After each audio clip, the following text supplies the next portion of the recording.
So if all we are evolved chimps, apes, whatever, like we're cousins to the primates. If all we are is just this evolved animal, at what point in our history did ought or should have, you should do this, or what's good or evil, when did that enter into the spectrum of behavior? Look, when you get rid of God, you get rid of ought.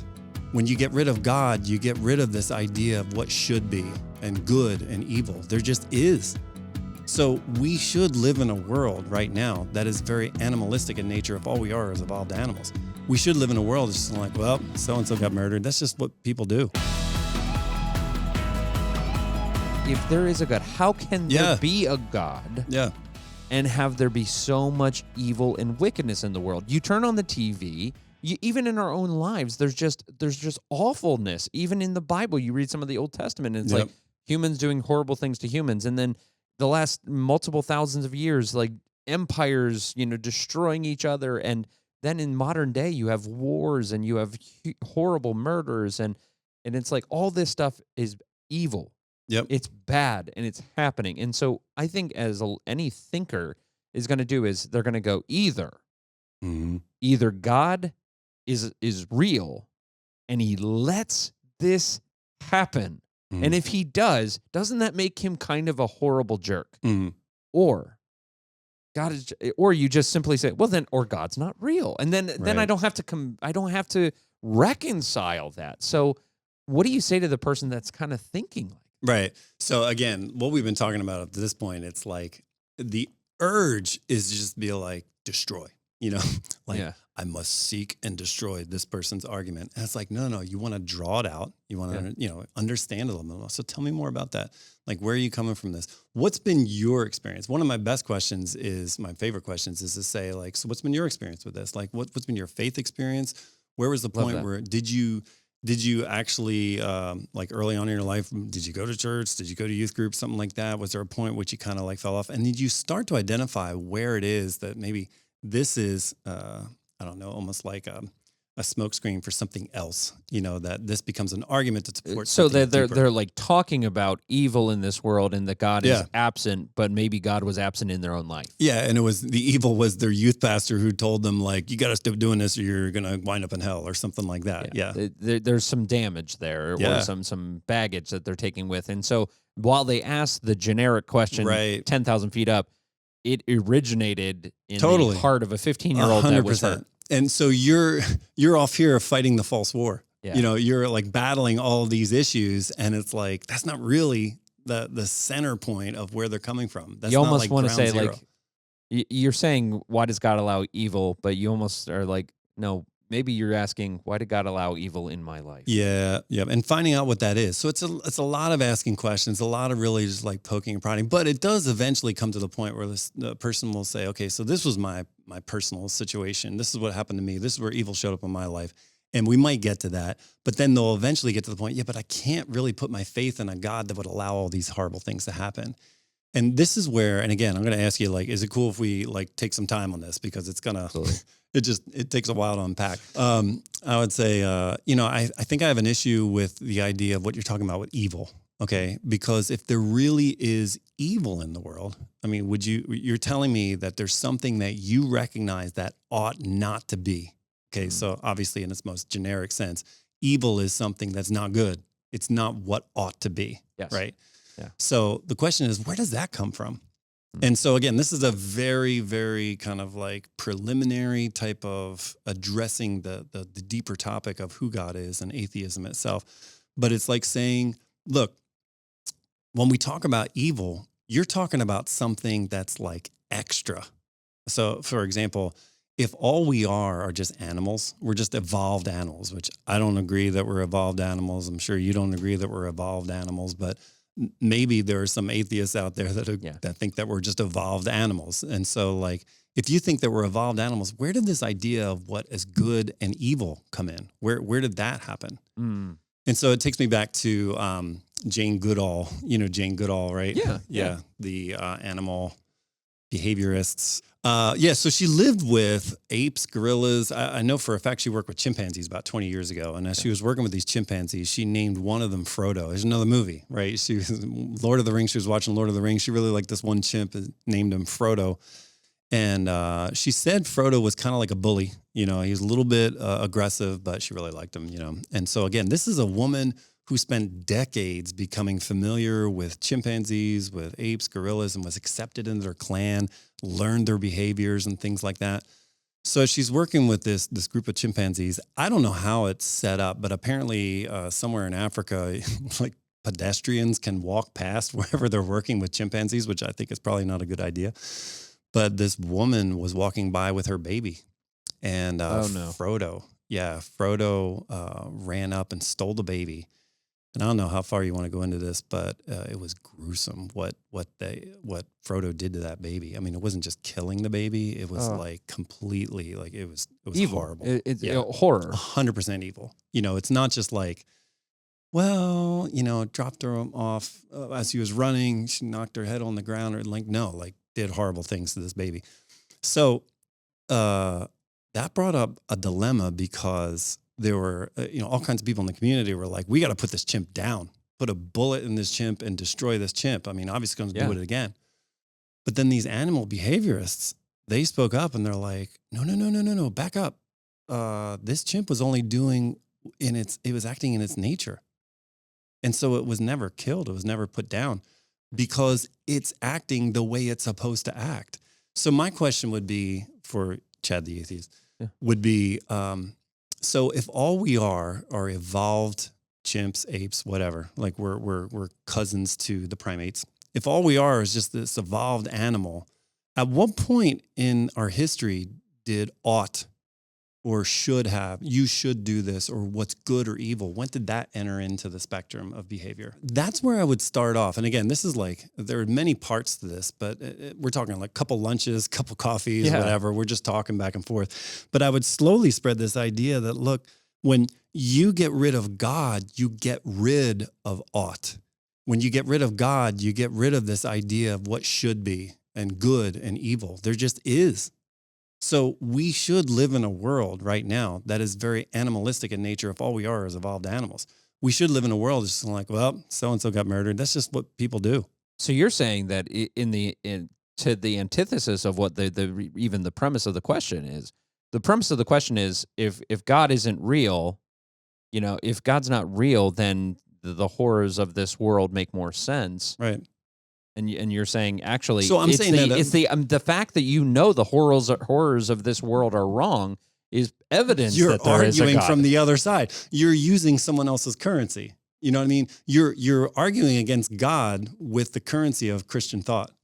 You're dancing to the tune of grace or Christianity. Because if there is no God, then YOLO. How can you deconstruct God based on evil when all you are animals? So that's where I would start. And I'd say, well, we got a problem here because we can't say what's good or evil if we're just humans. So good and evil must have come from somewhere else. And then I would kind of progress a little bit further. And I'm not saying that, at this point with the atheist, I love how we're just like the atheist, like there's any skeptic. There's a lot of skeptics. All of them. But, they're not immediately going to be like, that's amazing. I totally agree. Of course they're not going to agree. And we live in a culture where it's going to be like, I don't agree with you, but let's move on. But there's still stuff that's ticking in there. I think the second thing I would bring up has to do with whether or not, on the subject of evil, whether it's, do you not believe in God or you just not like the way he works? And so it's the difference between like atheism and anti-theism. So an atheist doesn't believe in a God, but and this is, I'm just making this stuff up, but like an anti-theist is like someone who's against the way that God does his thing. Yes. So my question would be, is it really that there's no God, or you just don't like the idea that God would allow evil in a world? So why does that automatically say, well, there can't be a God just because there's evil in the world? And it's almost like, I just feel bad for God sometimes. Because it's like he can't do anything right. So we live in this world where evil is one of the outcomes of choice, right? Like we can choose what we want to do, and some people choose evil, some people choose good. But imagine you get into the multiverse thing. You've seen the Marvel movies, right? Yeah. Do your kids get into Marvel stuff? Oh, very much so. So you sit down, you got your popcorn, you're watching like the madness of the multiverse. Or what was the Doctor Strange thing? Yeah, I forget what Universe of madness of something. Multiverse. Yeah, we watched that. Everybody's talking about multiverses. No one uses it correctly, but it's so fascinating. It's like, well, in the multiverse, there's this. It's like, that's not I'd like to what think multiverse there's tens of thousands of Chads in the multiverse. Right. Yeah. That's like, okay, that's not exactly what the whole idea was for. But imagine there's a multiverse out there. Imagine there's a completely different universe where God does not allow anyone to act evil. Okay. So yeah, that's what everyone would want. Everybody would want that, right? Do you think that everybody wants this? This is where I we want get that. That sounds amazing. Everybody stops at that one thought, though. You can't stop at that one thought. What do you got to mean? keep going on that thought. I love it. In I fact- want to live there. No, you would complain. Why? You would No, I complain. God wouldn't. can't do the right thing ever. That's why I'm saying give God a day off. Okay. He just gets all this complaining. If we lived in a multiverse where God restricted human agency and said you can only do what's good, God would still be to blame. We'd all be like, oh, this is so wrong. It's like a simulation. There's no God. Like none of us can do anything. I guarantee you we would complain about that. Guarantee you. The irony of all this is that a lot of Christians get upset about the Big Bang, but the Big Bang actually justifies Genesis 1, where God says at a moment in time, let there be light. But what evidence do we have? Like, what have we found? The Bible's been manipulated over the years because it's thousands of years old. That's a lot of time for humans to step in, change things, work things for their own power. I don't know how to refute that personally. I could see God enacting wrath and judgment on sinful, wicked people that have been given tons of opportunity.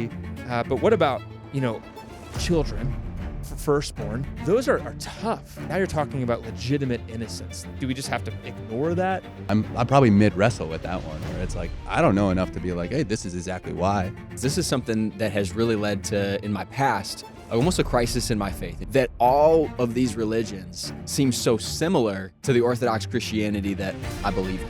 And I'm like, why is that? Like, if there's a supreme God who's all powerful, why would he allow all these counterfeits? What about Jehovah's Witnesses? I love talking theology, okay? And my wife can't stand this. The Jehovah's Witnesses show up at our door, and I'm like, oh, let's talk. Is all of this showing us that we're living in the end times? Can we actually predict the end? By the way, I've never heard any of this before. This is fascinating. It's fascinating stuff. And then, okay, so let's make a third universe. Imagine a third universe where every time you did something that was sinful or wrong or evil, let's just say evil. Every time you did something that was evil, you get incinerated. Kind of like Thanos, like boom, you just turn to dust. So we get rid of the murderers, okay? We get rid of the rapists. We get rid of, the people that mess around with kids and stuff. And it's horrible stuff. We get rid of them. They're just gone. So what's the line? What do you mean? Where do we draw the line?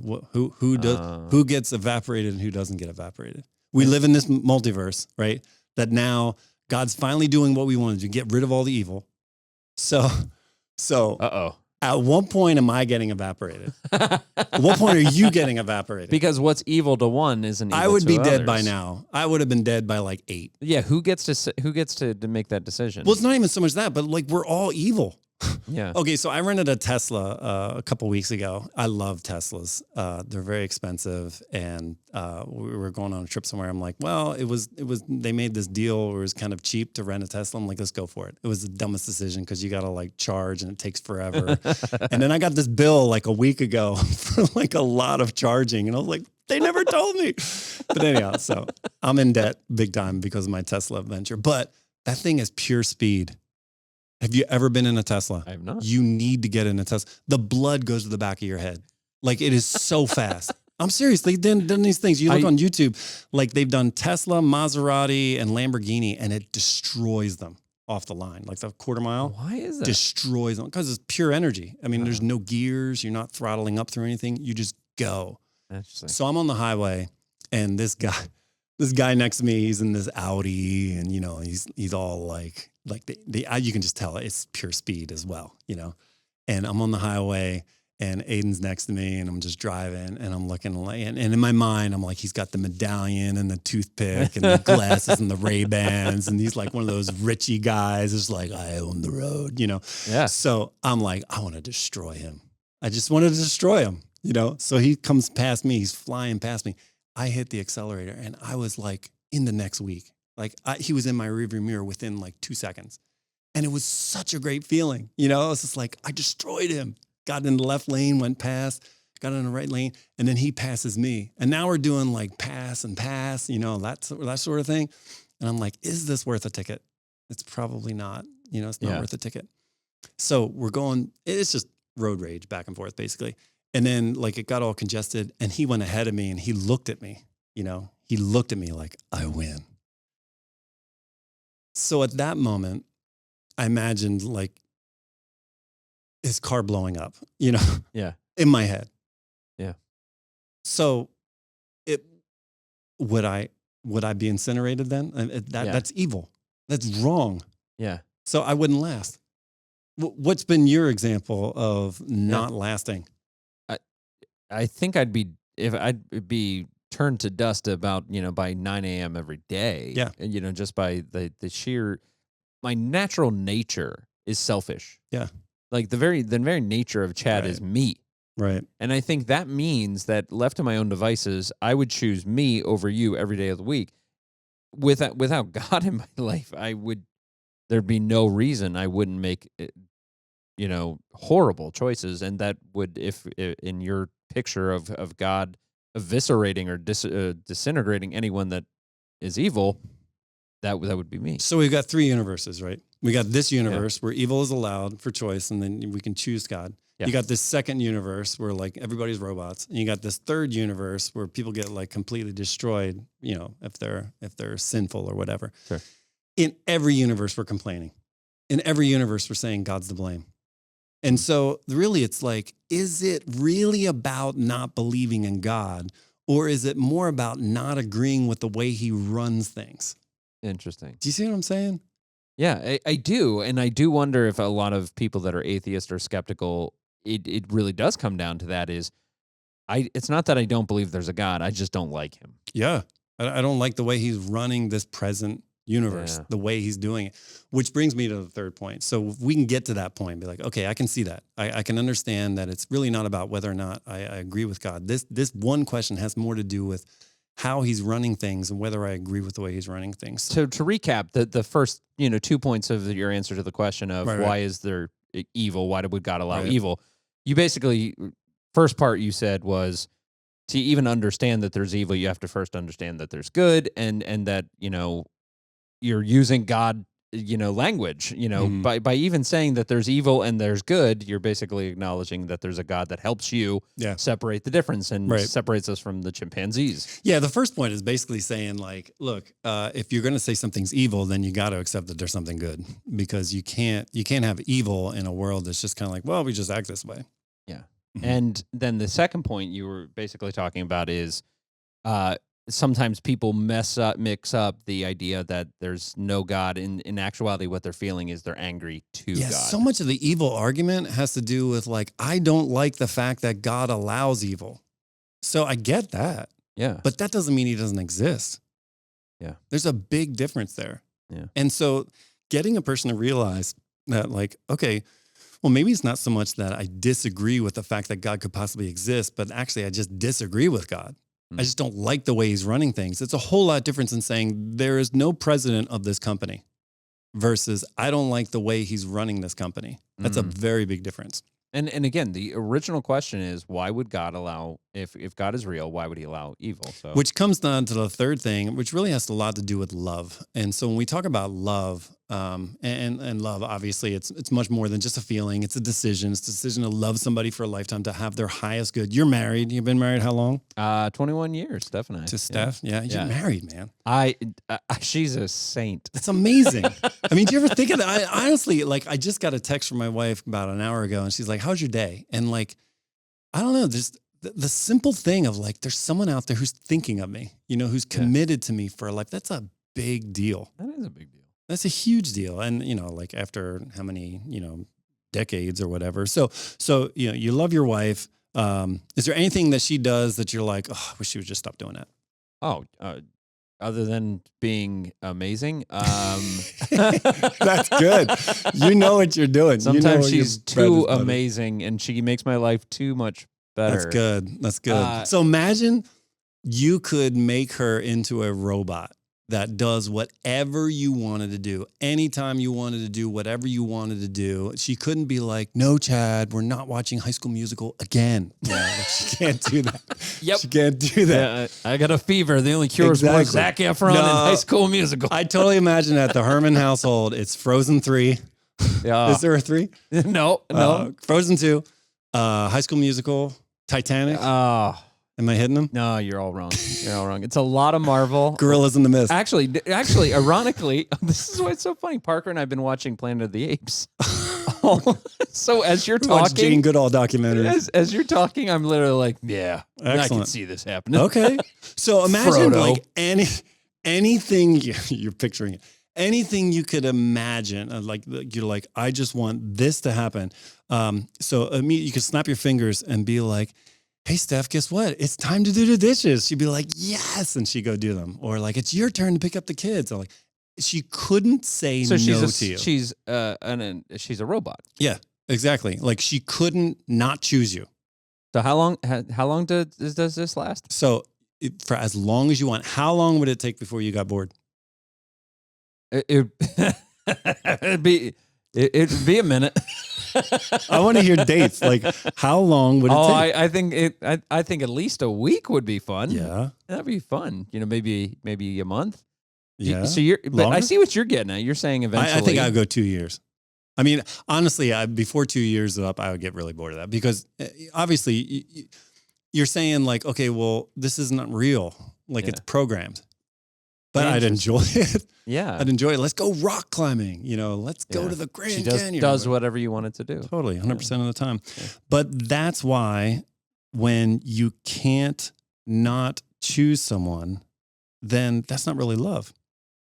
And so I see where you're going. That is the byproduct of love is choice. Choice always has to be in the equation. I mean, there's some serious stuff that happens in Genesis chapter 1. If you write off Genesis chapter 1, 2, and 3, okay, if you write them off as just poetry, you're missing something super deep here. I mean, there is heavy, heavy stuff. Genesis chapter 3 is filled with stuff where God is saying, look, I'm giving you a choice. I mean, that's deep. He's like, look, I've created everything here. Everything in this entire world is for you. And look, I've made this garden where there's all kinds of trees. There's trees of all kinds of stuff. And again, if you're saying this is poetry, this happens again in Revelation. It shows up again in Revelation. This isn't poetry. This is real stuff. Wow. So he says, hey, there's even the tree of life is in the garden. And there's the tree of the knowledge of good and evil. Not the tree of good and evil, the tree of the knowledge of good and evil. So basically what God's doing is he's setting himself up saying like, hey, if you want to know what's right or wrong, just come to me, okay? Don't go to it for yourself. Come to me, and I can give you advice. I can suggest of what to do, but it's your choice. Wow. And that's a heavy, heavy thing because basically at some point, God withdrew his hand and said, I'm not going to affect the outcome of this. I think God knew the outcome, but he didn't ordain the outcome. He didn't will it to happen. He said there was a point in Genesis 3, this is why it's so heavy, where humans were able to make a choice. Mm. And because they were able to make a choice, then that means they were able to freely love. If we had chosen to listen to God, there was always that episode of like, well, we could have chosen no, and we didn't. We're not robots. Yeah. We chose. And so choice brings about the chosen. And what's interesting in all of that is love can't exist where there's a lack of choice. And because love can't exist where there's a lack of choice, then the automatic byproduct of that episode there is the potential for evil. Because they can choose evil. Right. Which is some of what I've heard from other, Christians about this subject is the brokenness of this world. I often hear that as a line when proposed with this question. Mm-hmm. And it's overly simplistic, but it does kind of hit at the point of what you're making, which is God loved us enough to allow us to choose. Right. And part of that choice is choosing his way and following him and choosing good, but also Part of it is choosing to diverge from him and 100%. choosing evil. And if you play out all of the multiverse of, like, let's try two other ways. You're a robot. You get incinerated if you're evil. That doesn't work. That's not love. One's like a police state. The other is just robotic. Wow. I really do get what you're saying, John. Right. So you're basically saying is like, one, God was darned if he did and darned if Darn he if he did, darn if he didn't. And he needs a day off. So, but he chose the most loving thing. Yeah. Because he could have chose the robot thing. He could have chose the incineration thing. He Right. chose the love thing. Right. And because he chose the love thing, evil gets to happen. Evil is the gamble in the choice of true love. It is something that comes out of as a possibility when you have an actual choice. Wow. That's heavy. That is it. So it takes a while to get there. You have to walk through some of these things. But hopefully you get to the point where the whole thing of like, why does God allow evil? It's backward. It's like, why didn't we listen? It's like we're standing in a house that we just set on fire and goes, why did you let me do this? That's not the question. The question is, why did we set it on fire to begin with? Like, why did we choose to not listen to him? So like, God didn't invade Ukraine. God didn't bring down the two towers. That was humans. The evil is us. And so through a long set of conversations, you can come to this point is that, man, God created a masterpiece at creation. And through sin, basically, we just graffitied all of it. Wow. And so what's God going to do with that? He's going to, over time, through patience, bring about justice one day. And that's one of the questions we want to answer later about like judgment and like, why does God judge? But that is a huge component of all this, is that God is not just up there going like, well, I'll just let this keep going and let evil keep happening. Yeah. I love how Martin Luther King, he's talking about civil rights. So it is in the context of human rights, but he has this quote where he says, the arc of the moral universe is long, but it bends toward justice.